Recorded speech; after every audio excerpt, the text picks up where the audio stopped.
Sir మళ్ళీ మాది rain water harvesting. Rain water harvesting. Okay.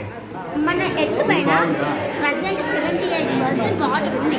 But అంత ఫ్రెష్ అని కాదు, కొంచెం ఫ్రెష్ ఉంది, కొంచెం వేస్ట్ ఉంది, కొంచెం మెరైన్ ఉంది. కానీ మనకు వింటర్లో రెయినీ సీజన్లో వాటర్ యూజ్ అవుతుంది. బట్ సమ్మర్లో ఎలా? వింటర్లో మనం రెయిన్ సీజన్లో వేస్ట్ చేస్తాం వాటర్. మరి సమ్మర్లో మనకి ఎట్లా? రెయిన్ వాటర్ పడ్డప్పుడు వాటిని మనం మంచిగా ఇది ఫిల్టర్ ట్యాంక్ స్టోర్ చేసుకోగలిగితే మనకి సమ్మర్లో యూజ్ అవుతుంది. ఇక్కడ filter tank coal, cotton, stone some etcetera ఫిల్టర్కి సంబంధించినవి ఉంటాయి. నెక్స్ట్ దీని నుంచి మన క్యాజువల్ ట్యాంక్లోకి ట్రాన్స్ఫర్ అవుతుంది. దాని నుంచి మన మన ఇంట్లో దగ్గర ఉండే బావి నుంచి కంటిన్యూ చేసుకొని మనం హార్వెస్ట్ చేసుకోవచ్చు. హార్వెస్ట్ చేసుకుంటే మనకు ఫ్యూచర్లో యూజ్ అవుతుంది. వాటర్ని మనం ఎలా స్టోర్ చేసుకుంటాం అనేది మన తీసుకునే పైన డిపెండ్ అవుతుంది. ఫ్యూచర్లో వాటర్ అస్సలు దొరుకుతుంది. మనం ఎట్లా ప్రొటెక్ట్ చేస్తే మనకు అలా అవుద్ది. ఫ్యూచర్లో వాళ్ళకి యూజ్ అవ్వాలంటే మనం ఇలా ప్రొటెక్ట్ చేసుకోవాలి. మరి డబ్బులు పెట్టి కొనుక్కోవచ్చు. డబ్బులు పెట్టి కొనుక్కునేది చాలా టెంపరీ సార్. మన కష్టంతో తీసుకున్న మనకు ఫుల్ సాటిస్ఫాక్షన్, ఆయన మనకు మంచి యూజ్ కూడా ఉంటుంది. గ్రౌండ్ లెవెల్ వాటర్ కూడా పెరుగుద్ది.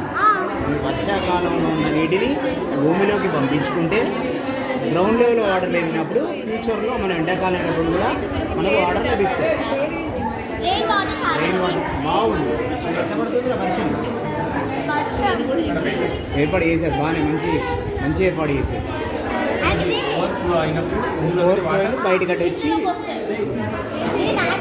కదా సార్. మనము మనీ పెట్టి ఎంతో కొనుక్కున్నా న్యాచురల్ అంతా ఏది సాటిస్ఫాక్షన్ ఇవ్వదు.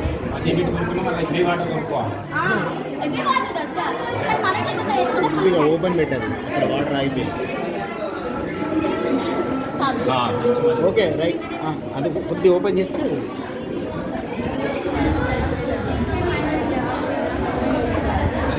మొత్తానికైతే వాటర్ని సేవ్ చేయాలంటారు. మన స్కూల్లో ఏం చేద్దాం? ఎట్లా?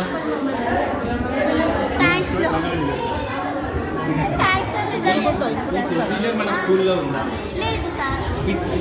లేవా? లేదు సార్.